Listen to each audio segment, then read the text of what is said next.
বিজেপির বিধায়কের মৃত্যুতে শোকের ছায়া ত্রিপুরা রাজ্য রাজনীতির মধ্য দিয়ে। ৭ রামনগর বিধানসভার দাপটে বিজেপির বিধায়ক ছিলেন সুরজিৎ দত্ত। গতকাল অর্থাৎ রাত্রিবেলায় মধ্যরাত্রিবেলায় বিজেপির বিধায়ক সুরজিৎ দত্ত শেষ নিঃশ্বাস ত্যাগ করেন। তার আত্মার প্রতি সমবেদনা জানাই রাজ্য রাজনীতির মধ্য দিয়ে প্রাক্তন মুখ্যমন্ত্রী বিপ্লব দেব এবং স্বয়ং রাজ্যের মুখ্যমন্ত্রী ডক্টর মানিক সাহা।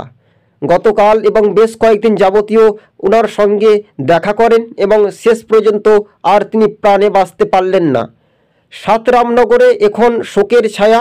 রাজ্য রাজনীতিতে দেখার বিষয় রয়েছে। সবুজবঙ্গ নিউজের পক্ষ থেকে তার আত্মার প্রতি আমরা সমবেদনা জানাই। রাজ্য রাজনীতির মধ্য দিয়ে ভারতীয় জনতা পার্টির দাপটে তিনি বিধায়ক ছিলেন সুরজিৎ দত্ত। হৃদরোগে আক্রান্ত হয়ে অর্থাৎ তিনি আগেই অসুস্থ ছিলেন। রাজ্য রাজনীতির মধ্য দিয়ে ভারতীয় জনতা পার্টির কার্যকর্তা থেকে ছেড়ে তিনি চলে গেলেন। রাজ্যের একদম দাপটে তিনি বিধায়ক ছিলেন।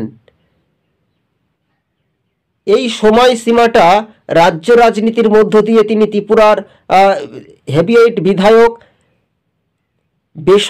কলকাতার বেসরকারি হাসপাতালে ভর্তি ছিলেন।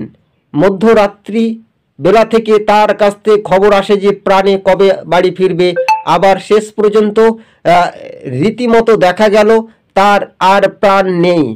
এই মুহূর্তে যে খবরের আপডেট, দাপটে বিজেপির বিধায়ক সুরজিৎ দত্তের পরিবার এখন কান্নায় ভেঙে পড়েছে। তার পরিবারের পাশে থাকার আশ্বাস দিয়েছে বিজেপি সরকারের পক্ষ থেকে। রাজ্য রাজনীতির মধ্য দিয়ে আপনাদেরকে আরও একবার জানিয়ে রাখি, রামনগরের বিজেপির বিধায়ক সুরজিৎ দত্ত তিনি প্রয়াত হয়েছেন।